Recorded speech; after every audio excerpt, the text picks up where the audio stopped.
1700-കളിൽ ബ്രിട്ടീഷുകാരുടെ അമ്യൂണിഷൻ മൊത്തത്തിൽ കത്തിച്ച് ഒരു കോട്ട പിടിച്ചിറക്കിയ ഒരു യുവറാണിയെ പറ്റി നിങ്ങൾക്ക് എത്ര പേർക്കറിയാം?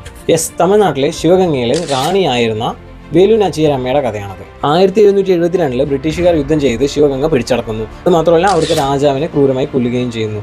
നിവൃത്തിയില്ലാതെ വേലു നാച്ചിയാരമ്മയ്ക്ക് തൻ്റെ കൈക്കുഞ്ഞുമായി നാട് വിടേണ്ട അവസ്ഥ വരുന്നു. പിന്നീട് 8 വർഷത്തോളം കാലം വേലു നാച്ചിയാരമ്മ ചുറ്റുമുള്ള ചെറു രാജ്യങ്ങളിലെ രാജാക്കന്മാരുമായി സംസാരിച്ച് ബ്രിട്ടീഷുകാർക്കെതിരെ ഒരു പട കൂട്ടുന്നു. അവസാനം ഗോപാൽ നായ്ക്കറിൻ്റെയും മൈസൂർ സുൽത്താനായിട്ടുള്ള ഹൈദരാലിയുടെയും സഹായത്തോടെ വേലു നാച്ചിയാരമ്മ തൻ്റെ കോട്ട തിരിച്ചു പിടിക്കാനായി യുദ്ധം പ്രഖ്യാപിക്കുന്നു.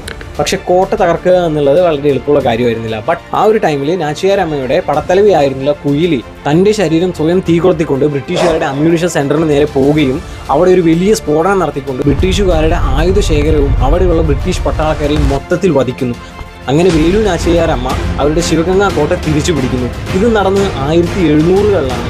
ഝാൻസി റാണി പോലും ജനിക്കുന്നതിന് മുന്നേ. ഇത്തരത്തിലുള്ള സ്ത്രീ ശക്തികളെയല്ലേ നമ്മൾ ശരിക്കും ആഘോഷിക്കേണ്ടത്?